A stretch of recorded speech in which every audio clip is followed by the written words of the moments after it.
సిరివెన్నెల సీతారామ శాస్త్రి గారు మిమ్మల్ని దత్తత తీసుకున్నారు అనేది మా అందరికీ కూడా కాస్త సినిమా పరిజ్ఞానం నేర్చుకుని కాలేజీలో ఉన్నప్పుడు తెలిసింది, అప్పటికే తెలియదు మాకు.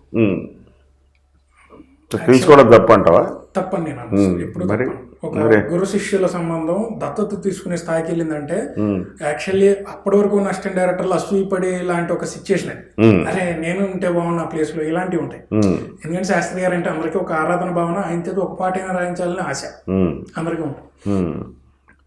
బట్ ఈ విషయం మీ ఇంట్లో తెలిసిన తర్వాత మీ ఫాదర్ రియాక్షన్ ఏంటి, మీ పేరెంట్స్ ఏమన్నారు? దత్తత్ ఓన్లీ దత్తత్ కాంటెక్స్ట్ అంటే అంత అవసరం ఏంట్రా దత్తత తీసుకోవడం? ఏం అవ్వలేదు అసలు క్వశ్చన్ రాలేదు, డిస్కషన్ రాలేదు. ఓకే, అసలు ఏమనలేదా? అసలు అసలు అసలు టాపిక్ వచ్చిందా మీ ఇద్దరి మధ్యన? రాలేదు.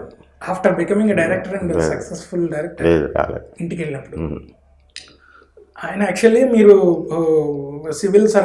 సివిల్ సర్వెంట్ అవ్వాలని ఆయన అనుకున్నారు. మీ చేత సివిల్ సర్వీసెస్ ఎగ్జామ్స్ అవన్నీ కూడా రాయించారు. మీ యొక్క ఫస్ట్ సినిమా ఆయన చూసినప్పుడు కనీసం ఇంటి నుంచి అప్లాజో లేకపోతే కనీసం క్రిటిసిజం వస్తుంది కదా సార్?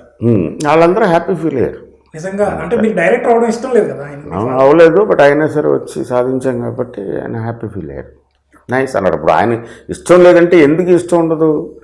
మనం పాడైపోతామేమో, అక్కడికి వెళ్ళి ఫెయిల్ అవుతామేమో, ఫెయిల్ అయిపోతే ఈ రోడ్ల మీద తిరగాల్సి ఉంటుంది, అడుక్కు తినాల్సి ఉంటుంది, ఒక సెక్యూరిటీ ఉండదు లైఫ్ కానీ ఒక కన్సర్న్తో చెప్తారు తల్లిదండ్రులు ఎప్పుడైనా సరే.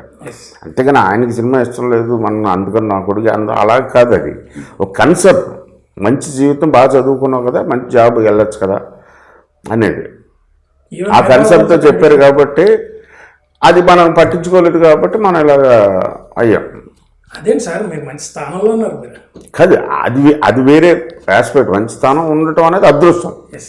అవ్వకపోయింటే నాతో పాటు అదే రోజు నేను చెన్నై వెళ్ళిన రోజు కనీసం 500 మంది వచ్చి ఉంటారు ఫిల్మ్ ఇండస్ట్రీ. అందరూ అవ్వలేరు కదా. ఇక్కడ అదృష్టం అనేది మేజర్ ప్లేస్. అదృష్టం అంతే, అవన్నీ సెకండరీ, మన చేతిలో ఏం లేదు.